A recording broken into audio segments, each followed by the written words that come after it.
Walau 1000 robah di sisiku,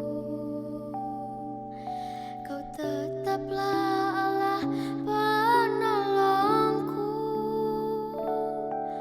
Walau Saudara-saudara yang sama dikasihi di dalam nama Tuhan, selamat hari Minggu, selamat merasakan sukacita dan damai sejahtera dari Tuhan. Hari-hari ini kita mengalami pergumulan yang sangat berat. Ada begitu banyak hal yang terjadi di sekitar kita dan menciptakan kondisi di mana kita begitu banyak yang mengalami pergumulan yang sangat berat. Saudara-saudara, tanpa kita sadari, kadang-kala dalam kehidupan kita ada situasi di mana kita memang tiba-tiba saja ada dalam situasi seperti itu. Dan dalam situasi yang tiba-tiba seperti itu, kita baru menyadari bahwa pergumulan kita besar. Orang Israel pernah mengalami pergumulan yang sangat berat seperti itu. Sebenarnya dalam kondisi di mana mereka sehari-harinya hidup, kita menemukan bahwa mereka ternyata berkecukupan. Sandang, pangan, papan, mereka juga bekerja. Semua, segala sesuatu boleh tetap terjadi dalam kehidupan mereka. Tetapi ternyata pada saat itu ada sesuatu yang hilang dari hidup mereka.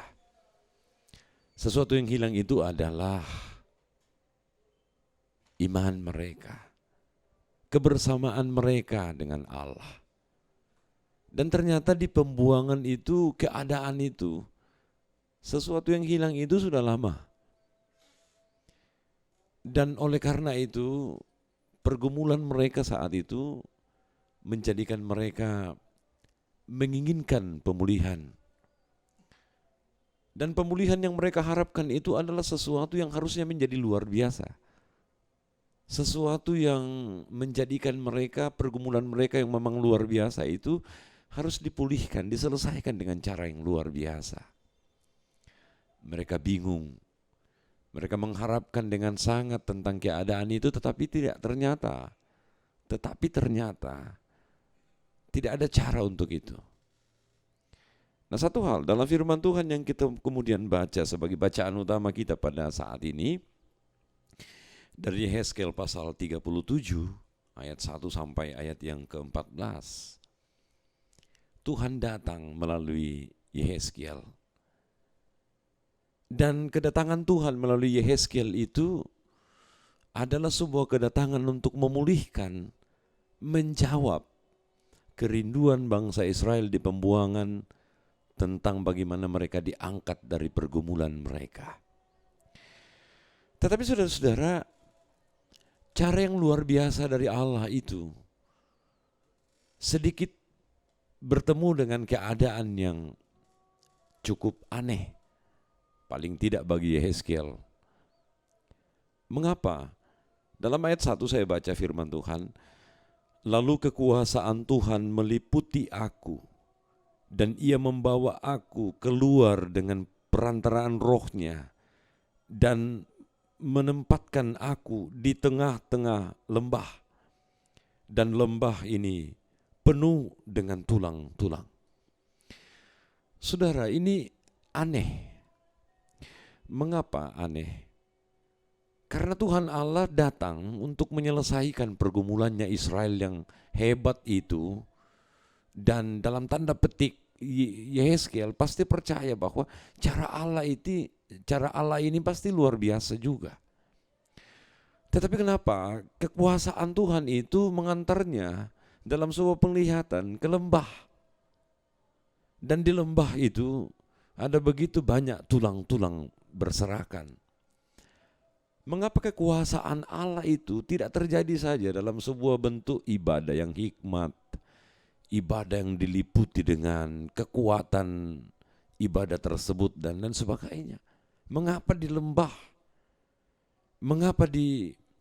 Mengapa di sekitar lembah itu ada begitu banyak tulang-tulang berserakan? Bukankah suasananya menjadi suasana yang sangat mencekam, menakutkan. Lalu kemudian kita menjadi paham, saudara-saudara, bahwa ternyata Allah seringkali memperhadapkan kita dengan situasi di mana harusnya Dia yang kita percaya, tidak ada yang lain. Allah kadangkala menempatkan kita dalam sebuah situasi di mana di situ sama sekali mencekam bagi kita, tetapi ternyata Tuhan hadir di sana. Dan lihatlah pertanyaan Allah bagi Yehezkiel. Saya melanjutkan ayat yang kedua dan ketiga. Ia membawa aku melihat tulang-tulang itu berkeliling-keliling dan sungguh amat banyak bertaburan di lembah itu. Lihat tulang-tulang itu amat kering. Ayat ketiga. Lalu ia berfirman kepadaku, hai anak manusia, dapatkah tulang-tulang ini dihidupkan kembali? Ini pertanyaan Allah luar biasa, saudara, kepada Yehezkiel. Pertanyaan sekaligus tantangan bagi Yehezkiel. Dapatkah tulang-tulang ini dihidupkan? Dan saudara, kalau pertanyaan Allah ini ditanyakan kepada kita, bukan hanya Yehezkiel, tulang-tulang yang kering, amat kering. Pertanyaan dari Allah, dapatkah ini dihidupkan? Saudara, kebingungan kita pasti muncul di sini.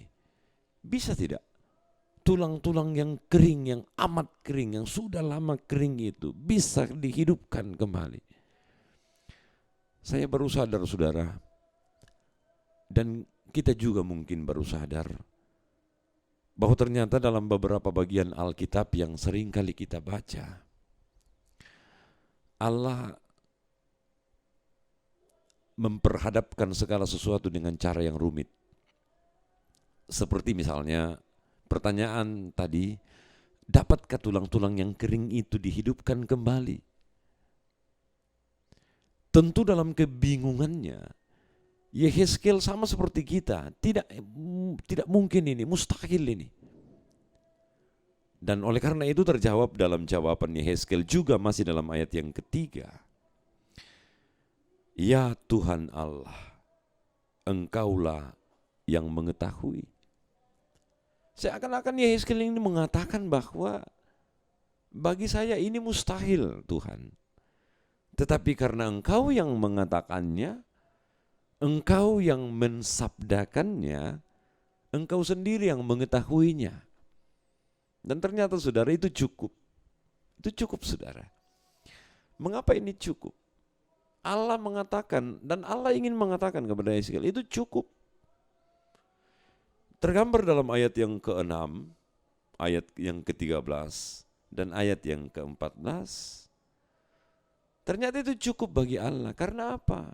Dalam ayat 6, ayat 13 dan ayat 14, Tuhan Allah hanya ingin ditempatkan sebagai kuasa yang satu-satunya yang berdaulat. Ayat 14 misalnya, dan kamu akan mengetahui bahwa aku Tuhan yang mengatakannya dan membuatnya. Demikianlah firman Tuhan. Artinya apa, saudara? Bahwa dalam segala kemustahilan dalam kehidupan kita, dalam segala ketidakberdayaan kita memahami banyak hal dalam kehidupan kita, Allah mau datang dan mengatakan kepada kita, percayalah, aku sanggup melakukannya. Supaya apa? Semua orang tahu, kamu pun tahu bahwa akulah yang melakukannya. Segala sesuatu mungkin mustahil bagimu, tapi bagiku, kata Tuhan, segala sesuatu mungkin dan tidak mustahil. Dan itu kita lihat selanjutnya, saudara. Apa yang dilakukan Allah di tengah-tengah pergumulan berat orang Israel seperti itu. Apa yang dilakukan Allah, bagaimana Allah bekerja dalam mewujudkan kemustahilan bagi Yehezkiel dan orang Israel dan juga kita menjadi sesuatu yang mungkin. Kita berangkat dari ayat yang kedua dan ayat yang ketiga tadi. Bahkan mulai dari ayat yang pertama. Kita berpikir begini, Yehezkiel dibawa ke lembah di mana di situ ada tulang-tulang yang sudah amat kering. Di lembah pertama. Saudara-saudara, di lembah itu, di situ Yehezkiel melihat begitu banyaknya hal yang mencekam. Dan di situ berserakan tulang-tulang dari bangsa Israel. Saudara-saudara, tulang-tulang yang berserakan itu pertanda dari bangsa Israel yang terserak-serak, yang berpisah-pisah. Satu kekuatan Israel dari dulu sampai hari ini, dalam kehidupan Israel hari ini, adalah penyatuan mereka. Karena kesatuan mereka itu adalah bukti dari kekuatan mereka yang diberkati oleh Tuhan. Untuk hari ini, saudara, gerakan Sionisme Israel dengan membangun perumahan-perumahan Yahudi di tepi barat dan Sungai Yordan sebenarnya berangkat dari peristiwa Alkitab dengan pemahaman bahwa kiranya ada satu masa di masa yang akan datang di mana orang Yahudi di seluruh dunia, dari seluruh dunia akan berkumpul di Israel, dan mereka memahami itu adalah penyatuan kekuatan yang luar biasa. Tapi di lembah itu, ketika Yehezkiel melihat tulang-tulang berserakan satu dengan yang lain, itu pertanda bahwa mereka tidak dapat menyatu. Dan Tuhan menyatukannya kembali. Itu yang pertama. Yang kedua, di lembah. Saudara, orang Israel di masa yang lalu yang meninggal, kok di lembah?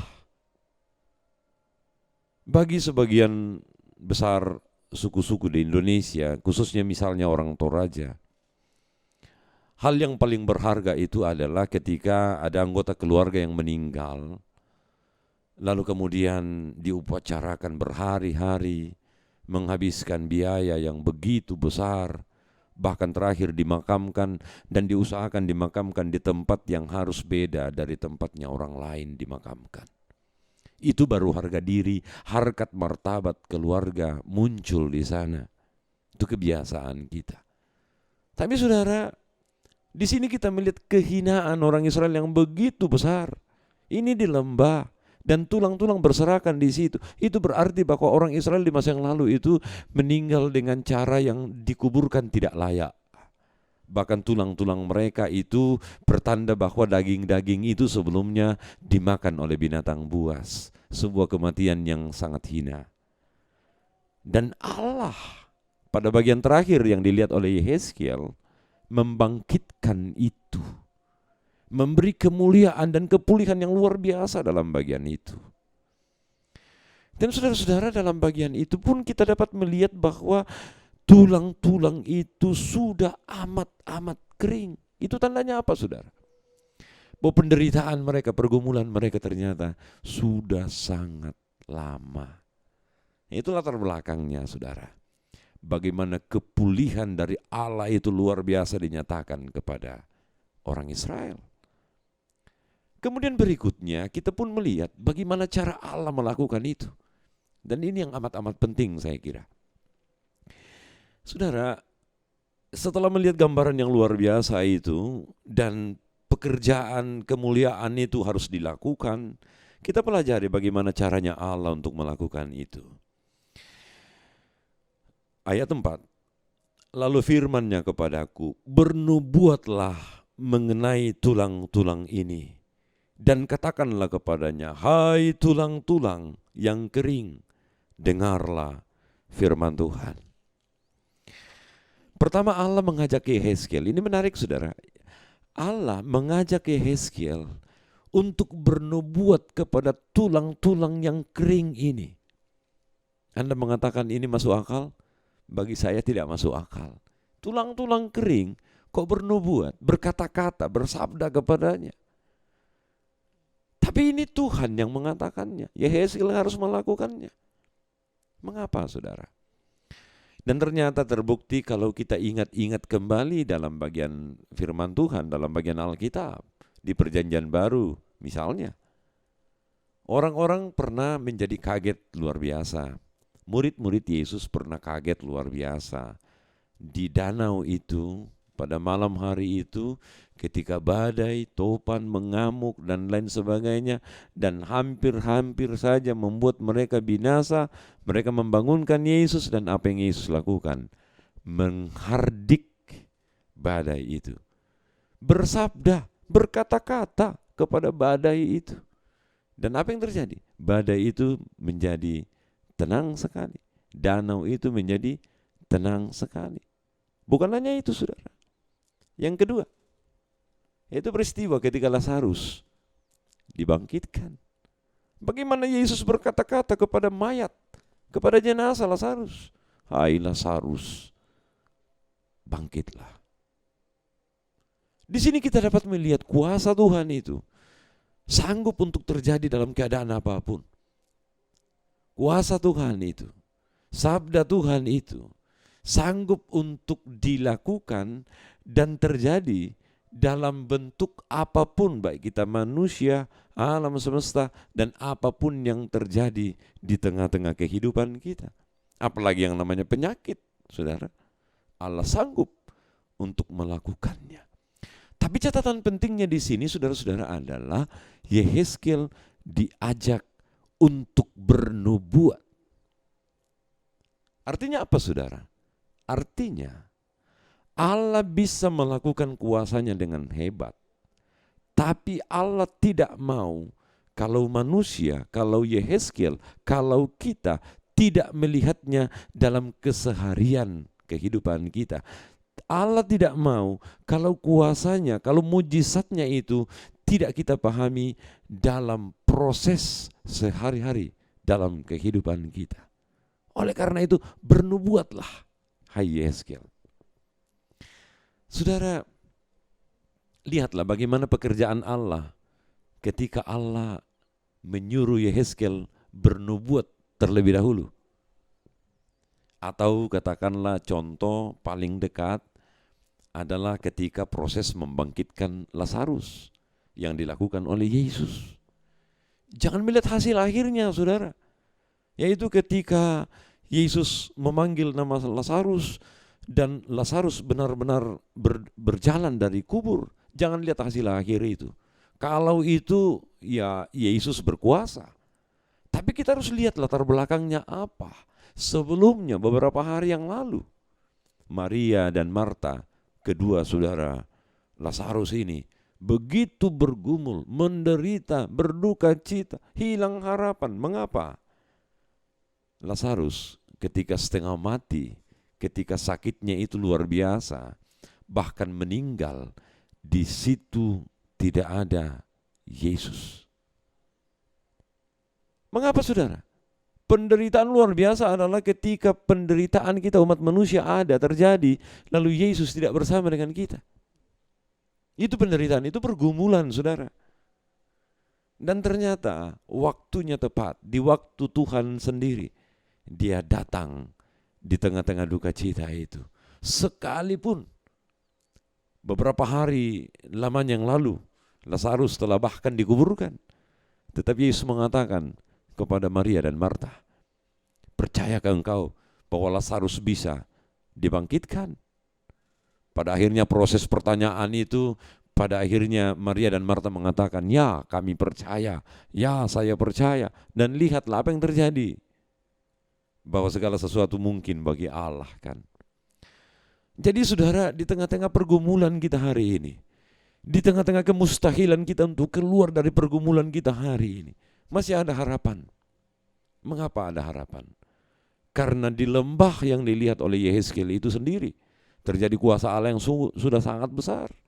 Belum kepada tulang-tulang kering yang pada akhirnya bisa dihidupkan kembali. Dan bagian terakhir yang paling penting itu, saudara, adalah dalam ayat yang ke-14. Aku akan memberikan rohku ke dalammu sehingga kamu hidup kembali, dan aku akan membiarkan kamu tinggal di rumahmu. Roh Allah. Roh Allah yang harusnya memberikan kepada kita kekuatan. Dan roh Allah itu ada di sini. Ada di dalam hati kita hari ini. Ada dalam hidup kita hari ini. Ada dalam pergumulan kita hari ini. Sehingga kematian yang kekal itu tidak akan pernah menguasai kita lagi. Tetapi kehidupan kekal yang membuat kita mengerti tentang firman Tuhan hari ini, Dia akan menghidupkan kita dan Dia akan memberikan kesempatan bagi kita untuk tinggal di tempat kita, dan Dia akan memberkati kita terus. Dan oleh karena itu saudara, menjadi mengertilah kita hari ini bahwa Allah sanggup untuk memulihkan kita. Allah sanggup untuk memberikan kepada kita apa yang kita butuhkan. Sekalipun hari ini kita berada dalam keadaan yang sangat mustahil. Dan begitu banyak keraguan orang juga tentang kata mustahil sekarang ini menjadi kata yang paling banyak dibicarakan orang. Tetapi bagi Tuhan tidak ada yang mustahil. Kepulihan bisa terjadi ketika kita mengangkat iman kita kepadanya, bahwa Allah sanggup melakukan yang terbaik dalam hidup kita. Terpujilah nama Tuhan. Amin.